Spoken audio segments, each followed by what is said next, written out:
नमस्कार। कार्यक्रम हाम्रो मध्यबिन्दुमा यहाँलाई हार्दिक स्वागत छ। म प्रिय धन। हाम्रो मध्यबिन्दु नगरपालिका र सामुदायिक रेडियो दर्पण एफएम 79.2 मेगाहर्जको संयुक्त प्रस्तुति हो। यस कार्यक्रममा हामी मध्यबिन्दु नगरपालिकाभित्र भए गरेका विभिन्न गतिविधिहरूलाई कार्यक्रममा समावेश गर्नेछौँ। आजको कार्यक्रममा हामीसँग कुराकानी गर्नका लागि मध्यबिन्दु नगरपालिकाका नगर प्रमुख भीमलाल अधिकारी प्रत्यक्ष स्टुडियोमै उपस्थित हुनुहुन्छ। आज हामी उहाँसँग समग्र मध्यबिन्दु नगरपालिका र यस अगाडि पनि हामीले उहाँसँग कुराकानी गरेका थियौँ। त्यसभन्दा अहिलेसम्म भए गरेका विकासात्मक गतिविधिहरूका बारेमा पनि हामी विशेष कुराकानी गर्नेछौँ। आउनुहोस् उहाँसँगको कुराकानीलाई अगाडि बढाउँ। यहाँलाई स्वागत छ मध्यबिन्दुमा। धन्यवाद। आराम हुनुहुन्छ? आराम छ। पछिल्लो समय केमा व्यस्त हुनुहुन्छ नगर प्रमुखको हिसाबले? पछिल्लो समय जिम्मेवारीको हिसाबले जे जिम्मेवारी हो त्यसैमा नि व्यस्त छौँ। नगरपालिकाका कामहरू हेर्ने, अनुगमन गर्ने, काम छिटो छरितो सम्पन्न गर्न चाहिँ अगाडि बढ्ने, आगामी योजनाहरूको बारेमा यसो प्लानिङहरू गर्ने काम भइरहेछ। अब आर्थिक वर्षको समाप्ति हुन लागेको समयमा काम तीव्र रूपमा हुन्छ, त्योभन्दा अगाडि कम हुन्छ, अथवा वित्तीय खर्चको हिसाबले पनि जति खर्च हुनुपर्ने हो त्यति खर्च हुँदैन, अन्तिममा मात्रै एक्कासी बढ्छ भन्ने कुरा छ। यो चाहिँ यहाँहरूको क्रमशः बढ्दै गइरहेको छ कि अथवा त्यो कुरा पूर्ण रूपमा झुट छ? यो नेपाल जस्तो देशको यो चरित्र चाहिँ स्वाभाविक जस्तो पनि लाग्यो मलाई चाहिँ। अब हामी कतिपय समयमै बजेट किन खर्च हुन्न भन्ने विषय चाहिँ यो ठेक्का प्रक्रियाको लामो एउटा प्रक्रिया छ। एकचोटि ठेक्का हालेन फेरि ठेक्का हाल्नु पऱ्यो। ठेक्का हालिसकेपछि 2 महिना, यसै पनि ठेक्काको प्रक्रिया पुरा गर्नलाई 2 महिना लाग्छ। सरासरी हिसाबले जाँदा पनि 2 महिना लाग्छ। एकचोटि ठेक्का परेन भने फेरि अर्को ठेक्का हाल्दै जाँदाखेरि 3-4 महिना त्यसैले जान्छ। सार्वजनिक विधाहरू यतिकै छ।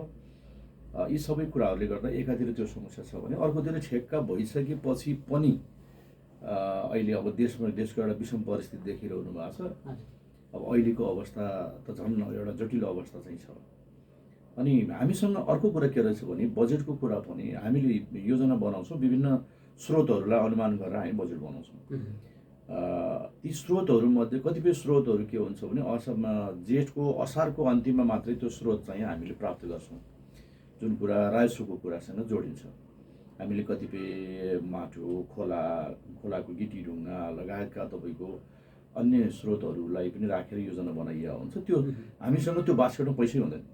पैसै नभएपछि ठेकदारले काम गर्दैन। हामीले उसले काम गर्यो भने पनि मोबिलाइजेसन दिइसकेपछि उसले काम गर्यो भने पनि सम्पन्न गर्दा हामीसँग दिने पैसा हुँदैन। त्यसले गर्दाखेरि उसले पनि ढिलासुस्ती गर्छ। हामीसँग अहिले पनि हामीले योजना बनाएर अगाडि बढाइरहेका ठेक्का भइसकेका 2-3 महिना अगाडि नै, 4 महिना अगाडि नै, 6 महिना अगाडि नै ठेक्का भएका कामहरू पनि सम्पन्न गरिरहेका छन्। किनभने हाम्रो त्यो बाटोमा जुन पैसा राखेको छ, जुन शीर्षक अन्तर्गत पैसा राखेको छ, त्यो शीर्षकमा हाम्रो पैसै छैन अहिले। हामीले उसले काम सम्पन्न गर्यो भने पनि हामीले उसलाई चाहिँ ब्याङ्क ट्रान्सफर गरेर पैसा दिन सक्ने अवस्था चाहिँ हाम्रो चाहिँ छैन।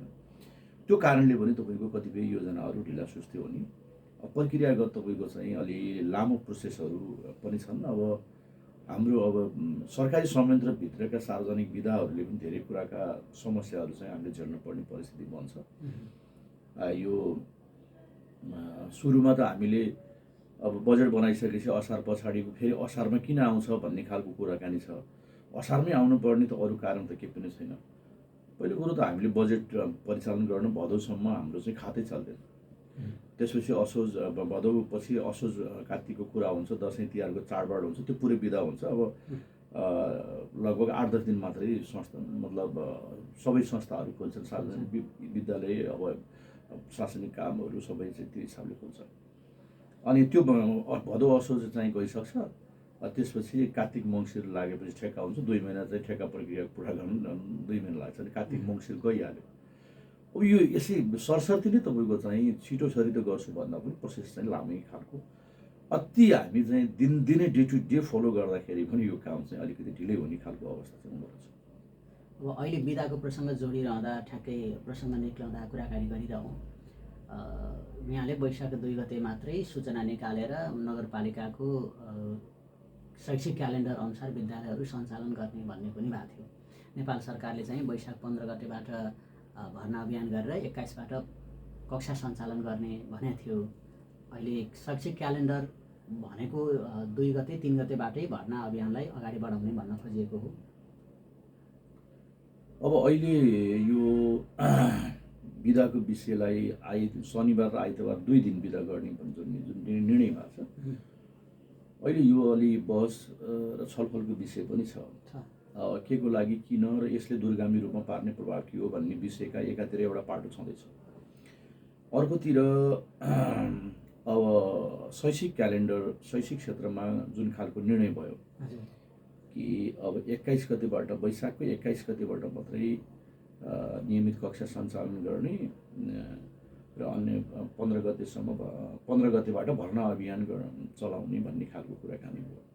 त्यो समयसँग एक खालको शिक्षकहरूलाई इङ्गेज बनाउने विभिन्न खालका प्लानिङहरू गर्ने भन्ने खालका कुराहरू चाहिँ हामीले सुनिरहेका चाहिँ छौँ।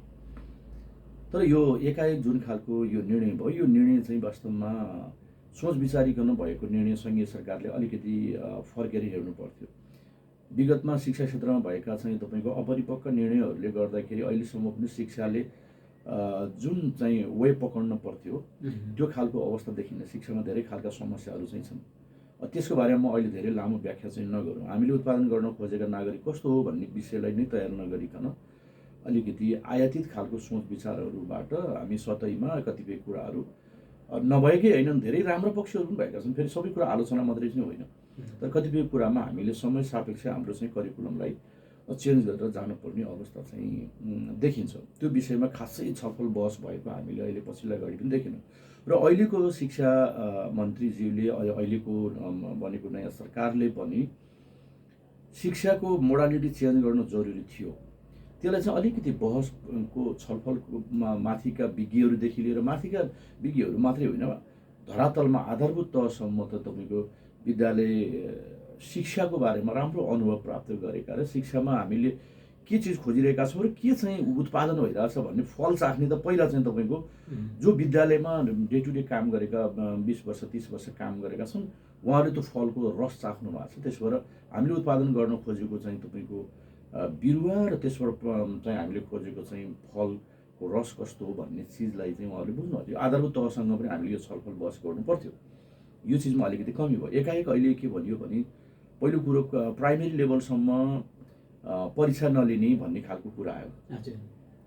परीक्षा यो विषयमा म सहमत पनि छु, यसलाई आंशिक रूपमा सहमत छु। किनभने परीक्षा त नलिने, तर परीक्षा यस्तो मोडलमा हामीले चाहिँ बच्चाको मूल्याङ्कन गर्ने विधि बनाउँछौँ है, अबको परीक्षा प्रणाली भनेको यस्तो हुनेछ अथवा अबको मूल्याङ्कन प्रणाली भनेको यस्तो हुनेछ। हामीले किताबको कुरालाई मात्रै मूल्याङ्कनको विधि नबनाएर उसको जीवनको मूल्याङ्कन गर्ने खालको चाहिँ तपाईँको उसको चाहिँ हरेक कुराहरूलाई लिएर एउटा असल मानव बनाउने खालका कुराहरूमा हाम्रो मूल्याङ्कन प्रणाली हुनेछ। र यो विधिमा वास्तवमा मूल्याङ्कन भनेको डे टु डे नै हुन्छ। अहिले प्राइमेरीको विद्यार्थी, प्री प्राइमेरीको विद्यार्थीहरूलाई 3 महिना भर्ना गरेको, 3 महिनामै परीक्षा लिने 20 जना 25 जना विद्यार्थीहरू पढाइ भइरहेको हुन्छ। त्यो टिचरले डे टु डे मेरो बच्चाले यति कुरा जानेछ भन्ने कुरो उसलाई सधैँ थाहा हुनुपर्छ। यो मान्यतामा परीक्षा नलिने भनेर सधैँ थाहा हुनुपर्छ। तर के भने परीक्षा लिएर मात्रै मूल्याङ्कन गर्ने भन्ने खालको कुरा के हो भने यो परम्परावादी सोच हो। यसबाट हामी बाहिर आउनै थियो। अहिले सरकारले परीक्षा प्रणाली चाहिँ हामीले अहिले परीक्षा नलिने भन्ने खालको कुरा आफैमा ठिक छ त्यो कुरा, तर परीक्षा अब हामीले बच्चाको मूल्याङ्कन र करिकुलम सबै कुरो यो डिजाइनमा गर्दैछौँ भन्ने कुराको पनि सुसूचित गरेर मात्रै जानु पर्छ। विकल्प चाहिँ हामीले दिएर मात्रै अनि तपाईँको तल सार्वजनिक गरेर मात्रै स्टेक होल्डरहरूलाई पनि त्यो कुरा हामीले चित्त बुझाएर अनि बल्ल इम्प्लिमेन्टेसन गर्ने कुरा चाहिँ गर्नु पर्थ्यो। हतारमा तपाईँको चाहिँ गर्नेको नाममा, नयाँको नाममा, छिटो गर्ने नाममा क्विक डिसिजन मात्रैले त तपाईँको भोलि धेरै कुराहरूमा ब्याक हुनुपर्छ। हामी सजगतापूर्वक ढङ्गले, धैर्यतापूर्वक ढङ्गले तपाईँको व्यापक छलफल बहस गरेर भोलि फेरि त्यसलाई एकदम टाइम एन्ड अगेन हामीले त्यसलाई चेन्ज गरिरहन नपर्ने खालको हिसाबले गर्नुपर्ने हुन्छ। हिजो तपाईँको ग्रेडिङ सिस्टममा क्लास 10को के भयो भने 4 पटक 5 पटकसम्म ग्रेडिङ सिस्टमका रुलहरू चेन्ज भयो।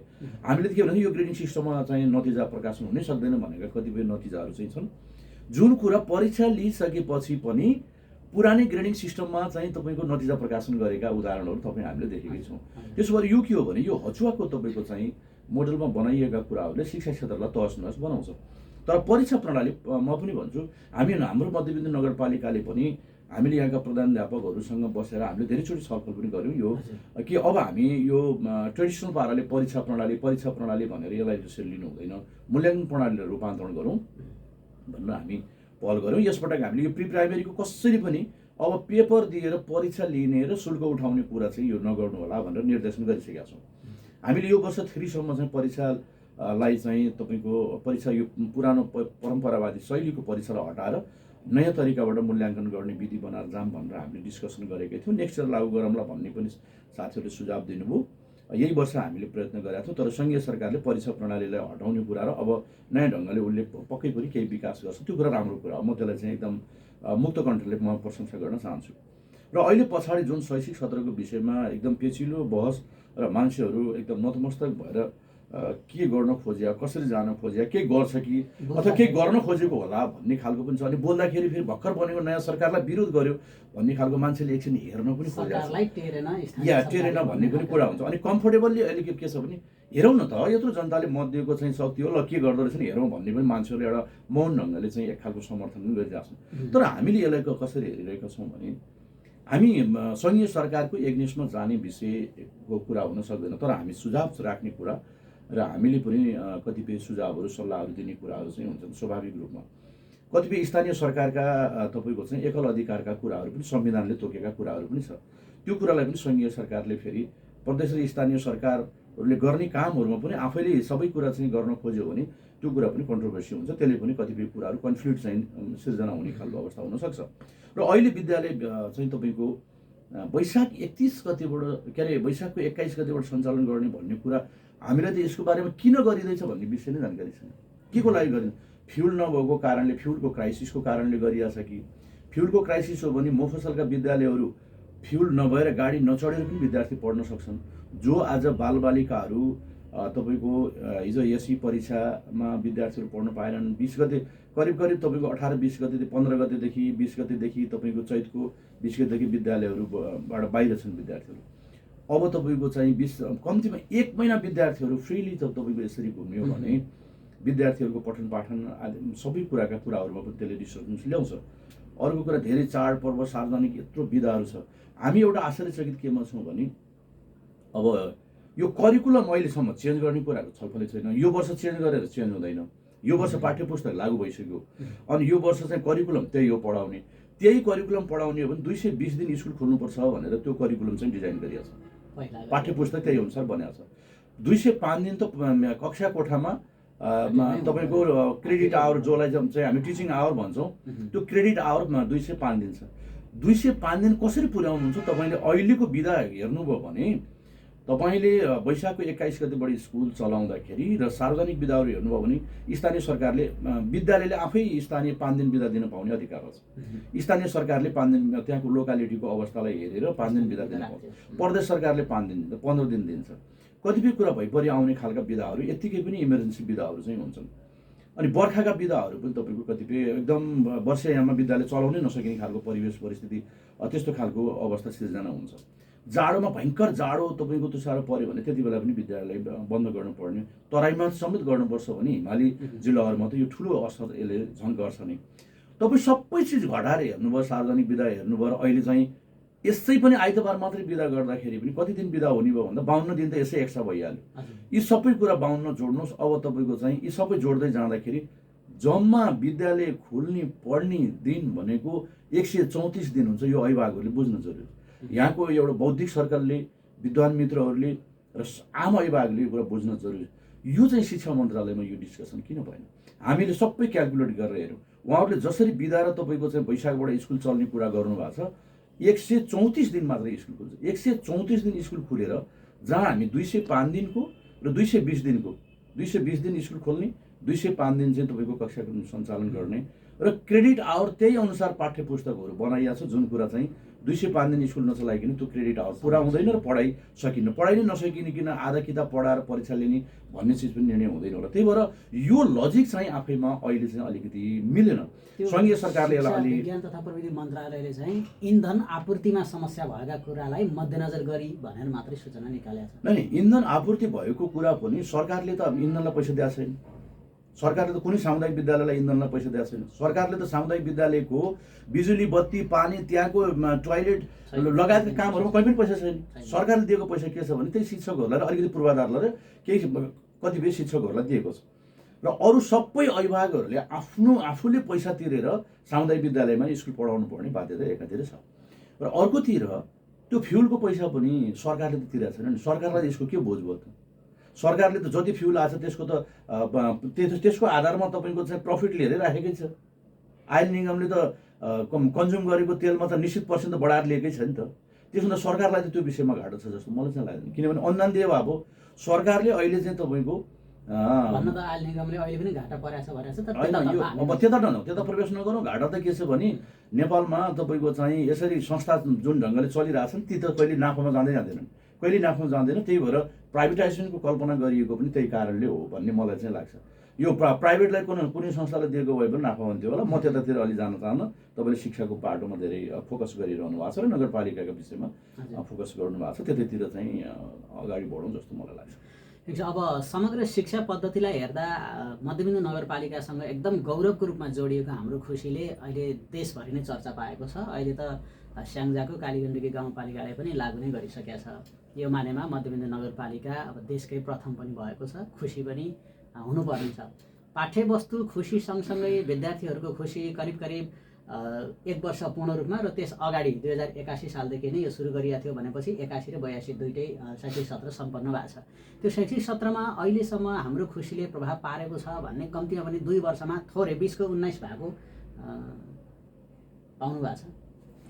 अब हामीले खास चाहिँ अब यो खुसी शिक्षा ह्याप्पिनेस करिकुलम अहिलेको सरकारले पनि मैले यता कता सुनेको छु हो कि होइन थाहा छैन, नैतिक शिक्षा चाहिँ राख्नु पर्ने रहेछ। अहिले बच्चाहरूमा बालबालिकाहरूमा यो नैतिकता भन्ने चिज चाहिँ अलिकति भएन, इमान्दारिता भएन, व्यवहार भएन, संस्कार भएन भन्ने चिजको फिलिङ गरे जस्तो लाग्छ है। आम नेपाली समुदायले आज शिक्षाबाट उत्पादन भएका नागरिकहरू र यो समाजका जति पनि अहिले युथ एउटा न्यू जेनेरेसन छ त्यो जेनेरेसनभित्र चाहिँ तपाईँको यो नैतिक शिक्षा आवश्यकता हो भन्ने चिज अहिले जुन बहस चलिरहेको छ, छलफल चलिरहेको छ।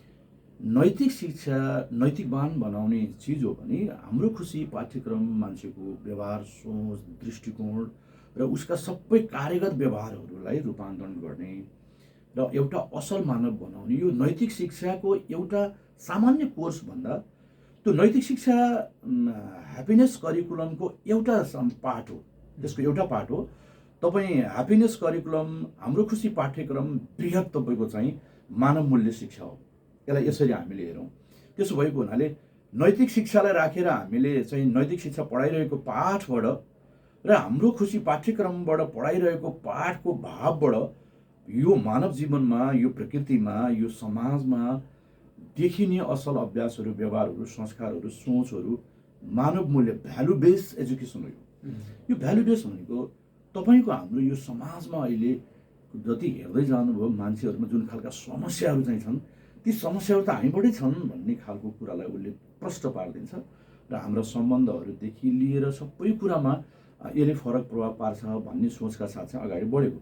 हामीले यो शिक्षा लागू गरेको कुरामा म के भन्न चाहन्छु भने अब म त लागू गरेको कारणले होइन, म आफैले आफ्नो जीवनमा मैले धेरै कुरा सिक्ने, अध्ययन गर्ने र ग्रहण गर्ने र यो एउटा मानव जीवनलाई हेर्ने दृष्टिकोणै मेरो रूपान्तरण हो। मेरो यो अहिले प्रकृतिलाई हेर्ने, मानव जीवनलाई हेर्ने, हाम्रा सोचहरू, हाम्रा चिन्तनहरू, हाम्रा इमोसनहरू, हाम्रा व्यवहारहरूलाई आफैलाई चाहिँ तपाईँको चाहिँ हेर्ने दृष्टिकोणमा पहिला रूपान्तरण भएको मैले महसुस गरेको छु। र मलाई लाग्छ हाम्रो समग्र जति पनि यो कोर्समा अभ्यस्त हुनुहुन्छ उहाँहरू सबैको जीवनमा पहिला आफ्नो घरबाट यो कुरा चाहिँ सुरुवात हुन्छ। चुनौती के हुन सक्छ हाम्रो खुसी पाठ्यक्रम? र अहिले म भन्दैछु अहिले तपाईँको चाहिँ सिधा हिसाबले मान्छेहरू यो के हो, कसो हो आदि इत्यादि एउटा एक खालको जिज्ञासा सनसनी छ र जति यो कुरामा जोडिनु बाहिरबाट हेर्नेले अलिअलि तपाईँको चाहिँ आशंका र आलोचना गर्नुभएको छ, तर भित्र गएर हेर्दा त आम रूपमा मान्छेले आज अभिभावकले मेरो बच्चा यस्तो होस् भनेर जे कल्पना गर्नुभएको छ त्यस्तो बनाउने चिज चाहिँ ह्याप्पिनेस करिकुलमभित्र छ। त्यसलाई बुझ्नै सकेन, त्यसको भावै बुझ्न सकेन। त्यसको चाहिँ तपाईँको अहिले हिन्दू धर्ममा देख्नु भएको छ नि, हिन्दू धर्म तपाईँको चाहिँ हिन्दू धर्मको साँच्चै त्यसको बेस लाइनमा गएर चाहिँ खोजी गर्नुभयो भने हिन्दू धर्ममा अहिले जे कुरा भइरहेका छन् ती चाहिँ आवरणमा मात्रै भइरहेका छन्। त्यसो कारणले हिन्दू धर्म तपाईँको अहिले चाहिँ तपाईँको ओझेलमा परिरहेको अवस्था चाहिँ हामी साँचो अर्थमा हिन्दुजमको मूल मन्त्रबाट चाहिँ जुन खालको बेसमा यसले जुन खालको तपाईँको चाहिँ परिकल्पना गरेको थियो त्योभन्दा बाहिर भएको हामीले देख्न सक्छौँ, किनभने त्यसलाई राम्रो अध्ययनै भएन, अध्ययनै नगरिकन व्याख्या गरियो। अध्ययनै नगरिकन व्याख्या गरियो भने त्यो चाहिँ दुर्घटनामा जान सक्छ। र आज हाम्रो खुसी पाठ्यक्रम यहाँहरूले विद्यालयमा गएर विद्यार्थीहरूसँग जो प्रिन्सिपलले जो विद्यालयले राम्रोसँग यसलाई चाहिँ ग्रहण गरेको छ ती विद्यालयका विद्यार्थी र अभिभावकहरू नै यो कुरामा बोल्नुहुन्छ। यसमा हामीले धेरै कुरा भनिरहनुपर्छ जस्तो मलाई चाहिँ लाग्दैन। र अर्को कुरा, अन्य पालिकाका तपाईँको कतिपय शिक्षामा केही गरौँ भन्ने चाहिँ पालिकाका प्रमुखहरू पनि हामी कहाँ धेरै पालिकाबाट भिजिट गर्न आउनुभएको छ। केमा आउनुभएको छ भन्दाखेरि हाम्रो खुसी पाठ्यक्रमको चाहिँ देशैभरि एक खालको चाहिँ यो पाठ्यक्रम भन्ने प्रदेश सरकारदेखि, प्रदेशको शिक्षा मन्त्रालयदेखि सङ्घीय शिक्षा मन्त्रालयसम्म विभागसँग पनि यसको निकै चर्चा चाहिँ छ। सबै मन्त्रीहरू अहिलेसम्म हामीले बनाइसकेपछि बनेका सबै मन्त्रीहरूसँग पनि हामीले यो कुरा हामीले चाहिँ पुर्याएकै छौँ। अहिलेको अब यो हिसाबले तपाईँको चाहिँ अरू पालिकाहरूको शिक्षकहरूलाई किन छोयो त यो कुराले? अन्तको पालिकाको हेड सरहरूलाई नि छोएर उहाँहरूले चाहिँ एकदम राम्रो प्र्याक्टिस गरिरहनु भएको छ। दिल्लीसम्म पुग्नुभयो, यहाँ आएर पनि अध्ययन शिविरमा बस्नुभयो, उहाँहरूले अझै पनि त्यो एक्सपोर्टहरू लिएर आएर चाहिँ उहाँहरूले कार्यक्रम बनाइरहनु भएको छ। अस्ति मात्रै मध्यबिन्दु नगरपालिकाले गएर त्यहाँ चाहिँ सहजीकरण गर्यो। त्यहाँको सबै टिचर टिमहरूलाई चाहिँ 5 दिन उहीँ कालीगण्डकी स्याङ्जा कालीगण्डकी गाउँपालिकाको निमन्त्रणामा हाम्रा 3 जना चाहिँ साथीहरू यहाँबाट गएर उहाँहरूलाई यसको पाठ्य पुस्तक, पठन पाठन तौर तरिका, यसको भाव, यसको दर्शन सबै कुरा उहाँहरूले चाहिँ त्यहाँ गएर चाहिँ एक खालको क्लास लिएर आउनु भएको छ, तालिम दिएर आउनु भएको छ। र उहाँहरू यो शैक्षिक क्षेत्रबाट लागू गर्न एकदम इच्छुक हुनुहुन्छ र उहाँहरूले यो वास्तवमै अब यसबाट धेरै प्रभावित हुनुहुन्छ। अब सिक्नै नखोज्ने मान्छेले त तपाईँको कति कुरा आफ्नै वरिपरि भएका सारा संसारका महत्त्वपूर्ण कुराहरू नचिनेर मान्छेले दुःख पाइरहेको अवस्था पनि छ नि त। यो ह्याप्पिनेस करिकुलम चाहिँ सबैले राम्रोसँग अध्ययन गर्ने हो भने सबै अभिभावकले आज आफ्नो बच्चालाई सुधार गर्न खोजेको कुरा यसै छ। तपाईँ सुध्रिने कुरा नि त्यसै छ, म सुध्रिने कुरा नि त्यसै छ।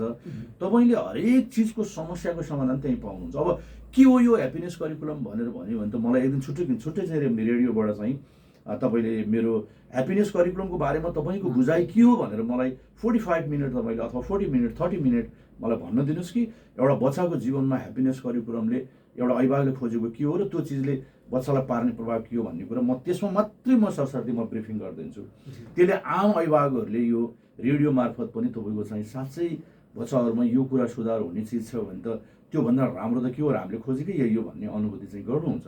त्यसो भएको हुनाले मलाई तपाईँलाई रिक्वेस्ट पनि छ, मलाई एक दिन ह्याप्पिनेस करिकुलमको बारेमा, ह्याप्पिनेस एजुकेसन हाम्रो खुसी पाठ्यक्रमले बच्चाको जीवनमा के प्रभाव पार्छ र यसको चाहिँ दर्शन के हो, दृष्टिकोण के हो र यसले पार्ने प्रभाव के हो।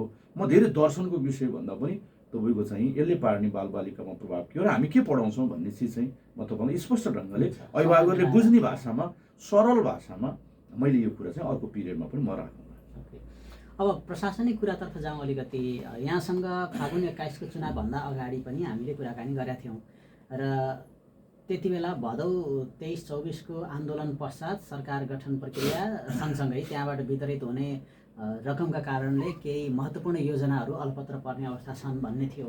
अहिले पनि फेरि चैतको 13 गतेदेखि नयाँ सरकार बनेसँगै फेरि त्यो सरकारले अपुरो छोडेका योजनाका कुराहरूलाई स्थानीय सरकारसँग सकारात्मक प्रभाव पारेको छ, सकारात्मक सम्बन्ध राखेको छ कि कस्तो छ? अहिले विकासात्मक हिसाबले प्रशासनिक कर्महरूमा चाहिँ कतिको प्रभावित? अब अहिले यो वर्ष के भयो भने हामी बडा द्वन्द्वको चपेटामा अहिले स्थानीय सरकारहरू तलका कतिपय विकासमूलक योजनाहरू चाहिँ अलपत्र परेको अवस्था चाहिँ छ। तपाईँलाई स्पष्ट भनौँ, पहिला हामी दुःख गरेको कुरा भन्नु पर्यो, अहिले मान्छेहरूमा आशंका पनि छ के हो कसो हो, काम किन भएन भन्ने खालको कुरा पनि छ।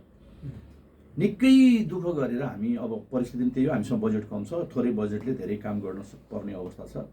हामी सङ्घीय सरकारको ढोकामा, तपाईँको प्रदेश सरकारको ढोकामा मेनी टाइम्स धेरै पटक कर्मचारीदेखि लिएर तपाईँको चाहिँ मन्त्रीसम्म, सचिवसम्म हामी धेरै पटक विभिन्न मन्त्रालयमा धाउनु पर्यो र केही बजेट चाहिँ सम्पर्क समन्वयबाट बजेट मध्यबिन्दु नगरपालिकाको यस वर्ष चाहिँ नवलपुर जिल्लामा सबभन्दा राम्रो बजेट आएको चाहिँ मध्यबिन्दु नगरपालिकामा हो। त्यो तपाईँहरूले बाहिरबाट पनि हेर्न सक्नुहुन्छ।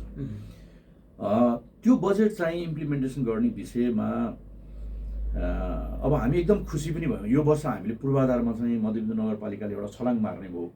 अरू हामीले धेरै कुराहरूमा एउटा बेस बनाएर चाहिँ आइरहेका थियौँ भने पूर्वाधारमा केही कामहरू कमी भएका महसुस हामीले गरेका थियौँ। हाम्रै पैसाले यहाँको पक्की सडकहरू पुलहरू बनाउन सक्ने अवस्था चाहिँ थिएन। हामीले सानातिना काम गर्दै हामीलाई बजेटले पुगेको थिएन। यो वर्ष चाहिँ बजेट राम्रै आएको थियो। अब म एकदम फ्रेङ्कली इमान्दारीपूर्वक म भन्न चाहन्छु, सङ्घीय मान्यजीले पनि 2-3वटा राम्रै बजेट चाहिँ हालिदिनु भएको थियो। त्यसलाई चाहिँ हामी यो हिसाबले लिनुपर्छ। र मैले आफ्नै पहलमा पनि राम्रै खालको बजेटहरू यहाँ परेको थियो। करिब तपाईँको चाहिँ 40 करोडको हाराहारीमा यो वर्ष 40-42 करोडको हाराहारीमा तपाईँको पूर्वाधारका कामहरू हुने खालको अवस्थामा योजनाहरू थिए। हामीले झन्डै तपाईँको चाहिँ 24-25 करोड पैसा त सङ्घीय सरकारबाट मात्रै हामीले पैसा ल्याएको थियौँ विभिन्न मन्त्रालयहरूबाट गरेर। तर त्यो बजेट आइसकेपछि हामी एकदम खुसी भयौँ। हाम्रा मुख्य सडकहरू सबै पिच हुने भए।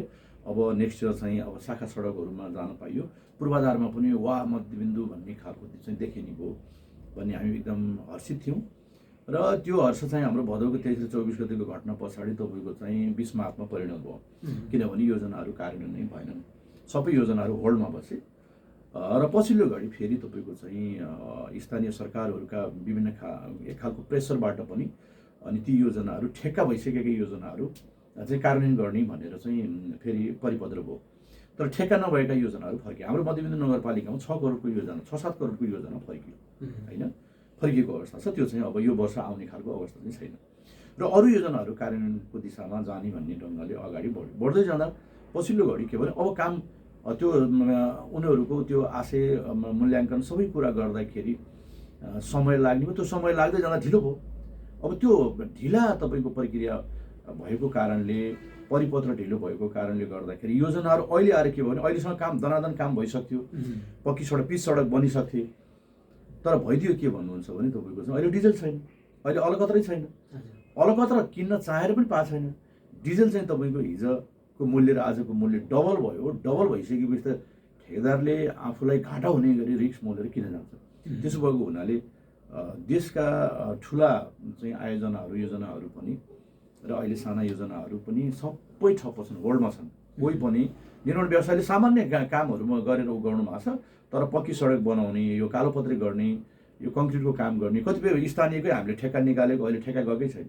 उहाँहरू ठेक्कै हाल्नु, किनभने हाम्रो दर रेट त्यही हो। त्योभन्दा माथि हामीले दर रेट पैसा हाल्नु मिल्दैन, दर रेट हाल्नु मिल्दैन। जिल्लाको दर रेट जे छ त्यसको आधारमा हाल्नु पऱ्यो। त्यसको आधारमा अहिले उहाँहरूलाई पर्ता पर्दैन। त्यसो भएको हुनाले हाम्रो यो वर्षका पछिल्लो तपाईँको चाहिँ योजनाहरू जुन चाहिँ हामीले अहिले पुसमा हिउँदे चाहिँ अधिवेशनबाट नगरसभाबाट चाहिँ बनाएका योजनाहरू, बहुवर्षीय योजनाहरू 6-7 करोडका चाहिँ योजनाहरू चाहिँ छन्। ती योजनाहरूमा कतिपय योजना ठेक्का गएकै छैन। किन गएको छैन भने अहिले फ्युल बढ्यो, अहिले चाहिँ तपाईँको अलकत्र पाइँदैन। त्यसो भएको हुनाले यो वर्ष चाहिँ एकदम अहिले पनि अब यो वैशाखसम्म मलाई लाग्छ वैशाखसम्म फ्युल घट्यो भने त जेठमा काम गरेर सम्पन्न गर्ला। तर वैशाखसम्म फ्युल घटेन भने अहिले यो वर्ष चाहिँ हाम्रो मध्यबिन्दु होइन देशैभरिका चाहिँ तपाईँको यस्ता खालका योजनाहरू अलपत्र पर्ने खालको अवस्थामा छ। अब नगरवासीले के भन्नुहुन्छ भने यहाँ यो बाटो भत्कियो, नगरको ध्यान यता जाओस् भन्नुहुन्छ। उहाँहरूले त सिधा आफ्नो घर अगाडि बनाउन खोज्नुहुन्छ। म त्यसलाई पोजिटिभली लिन्छु, उहाँहरूको जे बुझाइ छ त्यही कुरा गर्ने हो। तर वेदना कत्रो छ, पीडा कत्रो छ। हामी बजेट माग्नदेखि लिएर कार्यान्वयन गर्नेसम्म म त साउनमा सबै बाटो नापेर भ्याएर सम्बन्धित कार्यालयका विभिन्न तपाईँको मन्त्रालयका चाहिँ त्यो कर्मचारीहरूलाई बोलाएर, इन्जिनियरहरूलाई बोलाएर बाटो नापेर यहाँ यसको योजना, यहाँ यसको योजना, यहाँ यसको योजना, यहाँदेखि यहाँसम्म स्थानीयको, यहाँदेखि यहाँ प्रदेशको, यहाँदेखि यहाँ सङ्घको पनि यहाँ सहरीको, यहाँ चाहिँ सडक डिभिजनको, यहाँ स्थानीय विकास पूर्वाधारको यो ठाउँमा गर्ने भनेर सब काम मैले साउनमा आफै तपाईँको चाहिँ फिता लिएर हिँडेर मैले इन्जिनियरहरू लिएर हिँडेर निर्माण गरेको। पछि त तपाईँको अब उडायो सपना सबै हुरीले भने जस्तो चाहिँ तपाईँको अहिले हामी त्यो कन्डिसनमा चाहिँ छौँ। हेरौँ, आशा गरौँ फेरि पनि अब सरकारले अब अहिले नयाँ बन्ने सरकारले यो विषयमा कसरी सम्बोधन गर्छ, यो बजेटलाई अहिले कार्यान्वयन गर्ने खालको व्यवस्था गर्छ कि गर्दैन, हामी पनि वेट एन्ड सीमा चाहिँ छौँ। अवस्था यही हो। अब अलिकति प्राकृतिक विपदका कुराकानी गरौँ। केही समय अगाडि मध्यबिन्दु नगरपालिकाको वडा नम्बर 14मा जुन घर जलेको थियो त्यसमा मध्यबिन्दु नगरपालिकाले एकदमै छिटो क्विक रेस्पोन्स दिएको थियो।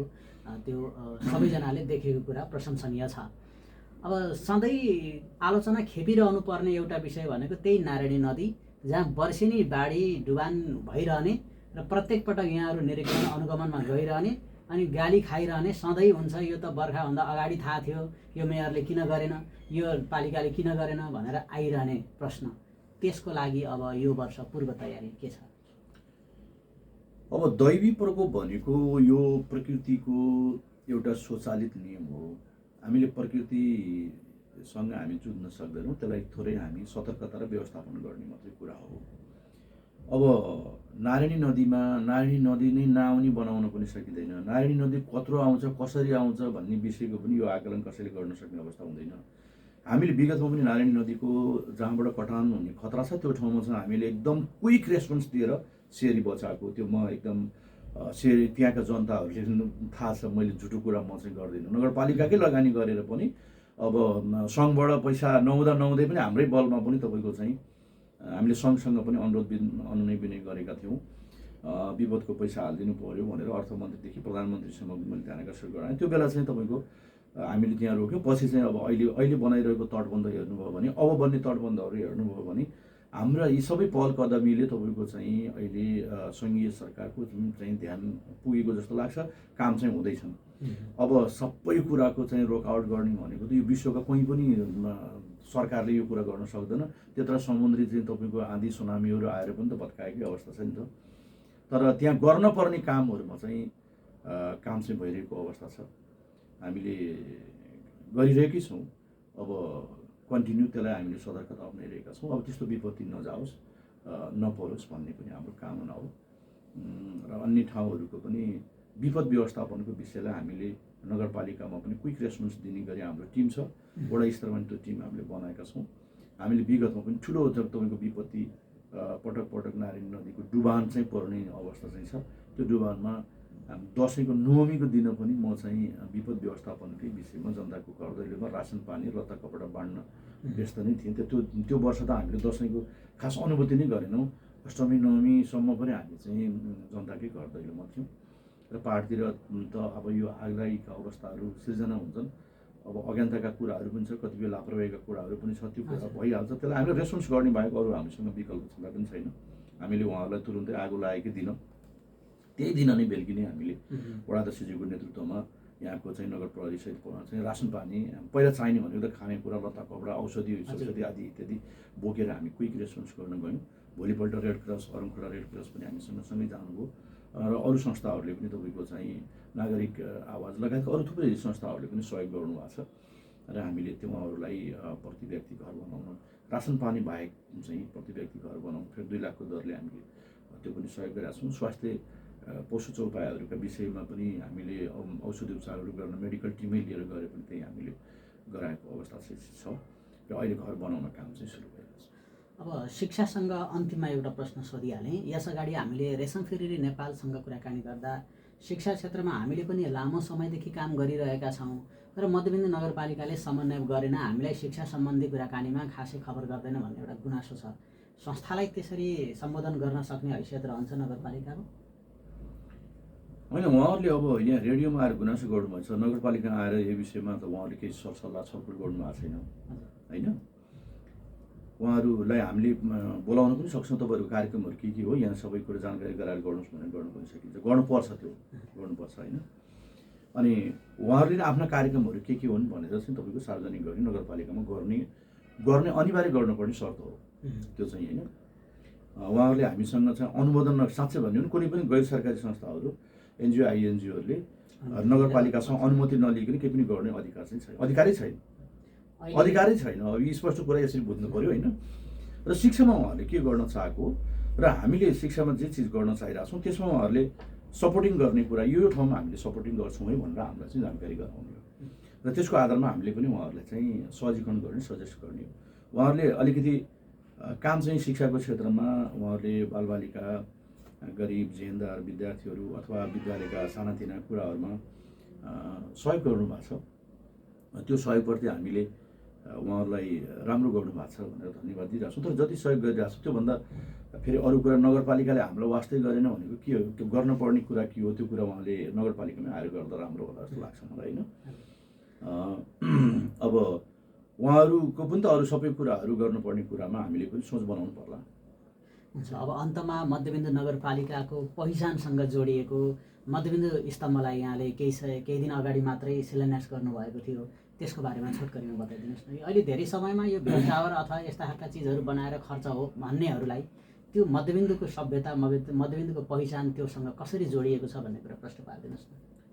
अब समग्रमा हामीले बनाउन चाहेको मध्यबिन्दु भनेको अब हामीसँग बजेट छैन, पैसा छैन, अब यस्तो गाह्रो छ। अर्को वर्षको बजेट अहिले निर्णय गरेर अर्को वर्ष पैसा दिन्छु भनेर नि यो वर्ष मैले काम गराएको छु।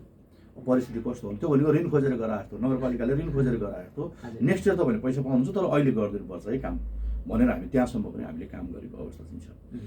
र अहिले हामीले यो दुईवटा विशेष गरेर हाम्रो मध्यबिन्दु नगरपालिकाको पोजिटिभली हेऱ्यो भने सौन्दर्यता पनि छ, पर्यटकीय हिसाबले पनि भोलि राम्रो आकर्षक बनाउन सकिने अवस्था चाहिँ छ।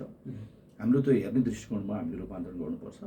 अहिले मध्यबिन्दु नगरपालिकाको स्तम्भ जुन मध्यबिन्दु स्तम्भ भन्ने कुरा छ, यो कुरा 2056 सालमै ईश्वरी पाण्डे जति बेला चाहिँ 54मा उहाँ चाहिँ सभापति जिल्ला सभापति हुनुभयो। उहाँको परिकल्पनाले त्यहाँ चाहिँ एउटा स्तम्भ त्यति बेला चाहिँ जिल्ला विकासले स्तम्भ बनाएको थियो, सानो एउटा स्तम्भ राखेको थियो। अहिले सडकमा फराकिलो बनाएको त्यो स्तम्भ चाहिँ विस्थापित हो र त्यो सपनालाई पुरा गर्ने हाम्रो दायित्व पनि हो त्यो। र हुँदा फेरि हाम्रो नगरपालिकाको नाम पनि मध्यबिन्दु नगरपालिका हो। हामीले हिजो मध्यबिन्दु नगरपालिका भनेर राख्ने कुरामा दलीय हिसाबले सहमति गर्दा पनि म पनि त्यो सहमतिमा यो नगरपालिकाको नाम राख्ने विषयमा म पनि एउटा प्रतिनिधि पात्रको रूपमा चाहिँ थिएँ। र हामी सबै मिलेर मध्यबिन्दु राखौँ, मध्यबिन्दुको पहिचानबाट अगाडि बढौँ, नगरपालिका अगाडि बढौँ भन्ने हिसाबले। र त्यो स्तम्भ एउटा ऐतिहासिक स्तम्भ हो, मेची महाकाली महेन्द्र राजमार्गको बिच भागमा पर्ने ठाउँ, जहाँ चाहिँ हिजो पनि तपाईँको स्तम्भ भएको ठाउँ, त्यो नगरपालिकाको नामसँग पनि जोडिएको छ र यो नगरपालिकाको पहिचानसँग पनि जोडिएको छ। नगरपालिकालाई चिनाउने र नगरपालिकाको पहिचान दिलाउने राष्ट्रिय स्तरमा एउटा ऐतिहासिक तपाईँको एउटा स्तम्भको रूपमा पनि त्यसलाई हामीले एउटा त्यो हिसाबले चाहिँ त्यो सोचका साथ चाहिँ अगाडि बढाउनुपर्छ भन्ने हिसाबले म चाहिँ अलिक पहिलादेखि अलि बृहत रूपमा चाहिँ गर्नु पऱ्यो भनेर लागेँ।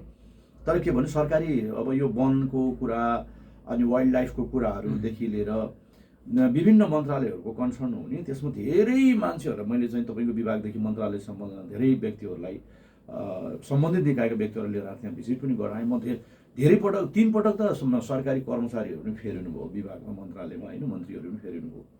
पछि अलि निराश जस्तो पनि भयो। तर पनि म के गर्छु भने पछि हाम्रो डेप्युटी साहबहरूसँग वनसँग अरूसँग नै सम्पर्क समन्वय गरेपछि यो पर्यटनको अब सामुदायिक वनहरूसँग चाहिँ पर्यावरणको योजना बनाएर सानो भए पनि काम गरौँ। ठुलो बृहत्तर काम त हामीले गर्न सक्दैनौँ, सानो भए पनि एउटा काम गरौँ भनेर अहिले त्यहाँ चाहिँ लागिएको छ। त्यो काम त्यो स्तम्भ बनिसकेपछि त्यो स्तम्भको मात्रै बन्दैन, त्यहाँ चाहिँ तपाईँको साना गाडीहरू रोक्ने ओर्ने बस्ने, त्यहाँ चिया कफीहरू खाने, एकछिन रेस्ट पनि गर्ने, त्यहाँको अरू मनमोहक ठाउँ बनाउने गरी हामीले त्यसको डिजाइन हामी गर्दैछौँ। यो वर्ष हामीसँग बजेट छैन, नेक्स्ट इयरको बजेटले हामीले चाहिँ अलिकति थोरै केही काम गर्ने योजना छ। र अलिकति अहिलेको अब समाज समुदाय भनेको बाटोघाटो पुल मात्रै होइन कि मान्छेहरूले इन्जोय गर्ने ठाउँहरू पनि अलिकति ज्येष्ठ नागरिकदेखि बालबालिकाका सम्मका पार्क पर्यटन क्षेत्रका सबै कुराहरू, खेल्ने ठाउँहरू, बच्चाहरूले पनि इन्जोय गर्ने समय युग अनुसार चाहिँ तपाईँको आफ्नो नगरपालिका हेर्दा साना साना कुराहरू तर मान्छेको जीवनमा चाहिँ त्यसले देखिने खालका कुराहरूलाई पनि अगाडि बढाउनुपर्छ भनेर विभिन्न ठाउँमा पार्कहरू चाहिँ नगरपालिकाको पार्कहरू छ। ब्रह्मस्थानमा पार्क छ, हामीले त्यहाँ पनि काम गरिरहेकै छौँ। तपाईँको अहिले हामीले यो ह्याप्पिनेस पार्क हाम्रो मध्यबिन्दु सामुदायिक वनभित्र नगरस्थल अगाडि चाहिँ एउटा पार्क, यो चोरमारा एउटा यो चाहिँ तपाईँको केन्द्र पनि हो। यो केन्द्र भागमा एउटा अलिकति देखिने गरी बनाइसकेपछि अलिकति अलि राम्रो तपाईँको चाहिँ आकर्षक एउटा पार्क बनाउँ भन्ने हिसाबले हामी लागेका छौँ। हामीले अरुणखोलामा पनि पार्क बनाउने हाम्रो ठुलो चाहिँ धोको हो, अहिले पनि छ, अहिले पनि बजेटहरू छ। तर त्यहाँ अलिकति हामीलाई चाहिँ त्यो वनसँग काम गर्नलाई अझै पनि अनुकूल वातावरण मिलिरहेको छैन। हामीले त्यहाँको योजनाहरू भोकाधिकार लिने गरी हाम्रो फाइल चाहिँ प्रदेश सरकारमा गएको छ। त्यो भोकाधिकार आयो भने क्विक हामीले फेरि त्यहाँको चाहिँ तपाईँको पार्कहरू बनाउनु ओर्नु समस्या हुँदैन। हेरौँ साउन लागेपछि त्यसलाई चाहिँ सहज भयो भने हामीले 6 महिनाभित्र त्यो अरुणखोलाको जुन भुपु एरिया, भुपु चोक भनेर हामी भन्छौँ, त्यो एरियामा पनि एउटा राम्रो अरुणखोलावासीले ट्याक्क घरबाट निस्केर इन्जोय गर्ने ठाउँको रूपमा हामी त्यसलाई बनाउँदैछौँ। पुलभन्दा मास्तिरपट्टि अरुणखोला बजारको ठ्याक्कै पश्चिम पूर्वपट्टि खोलाको किनारमा पनि त्यहाँ पनि हामीले एउटा अलि ओपन, अलि मान्छेहरूले इन्जोय गर्ने खालको पर्यटन क्षेत्रको विकास गरेर त्यहाँ पार्कै रूपमा डेभलप गर्नुपर्छ। पार्क एउटा अति आवश्यक चिज पनि हो। हेर्नुहोस्, मान्छेहरू के हुन्छ एकदम बोर मोनोटोनस गरिरहेको हुन्छ, त्यो ठ्याक्क त्यहाँ गएर चाहिँ मजाले आनन्द इन्जोय गर्दाखेरि मान्छेले एक खालको योग ध्यान एउटा इन्जोय एउटा फिलिङ नै तपाईँको जागृत गर्ने खालको कुराहरू, यस्ता कुराहरू मान्छेको जीवनमा चाहिँ चाहिन्छ। स्वस्थकर जीवनशैली बनाउने कुरालाई हामीले मानव जीवनको समस्याहरूको पहिचान गरेर ती खालको इन्भाइरोमेन्टहरू हामीले चाहिँ स्थानीय सरकारले बनाइदियो। त्यसो भएको हुनाले अहिले पनि 13 नम्बरमा नि एउटा राम्रो पार्क चाहिँ त्यहाँ बनाएको छ। त्यहाँको वडाध्यक्ष जितु पार्क बनाउन लाग्नु पनि भएको छ। उहाँलाई हामीले धन्यवाद पनि दिनुपर्छ। सबै ठाउँमा सानातिना कुराहरूमा अलिक ओपन ठाउँहरू चाहिँ हामीले भोलि सुरक्षित गरेर राख्नुपर्छ। किनभने बस्ती भोलि विकास हुँदै जान्छ। 10 वर्ष 20 वर्ष पछाडि हामीले सोच्दै नसोचेको विकास हुन्छ। त्यो हिसाबले प्लानिङ गरेर जानुपर्छ भन्ने हिसाबले पनि हामी मध्यबिन्दु स्तम्भ लगायतका अन्य ठाउँहरूका पार्क, अब पर्यटन क्षेत्रको विकास र पब्लिक प्लेसहरूलाई म्यानेज गर्ने गरी अगाडि बढ्दैछौँ।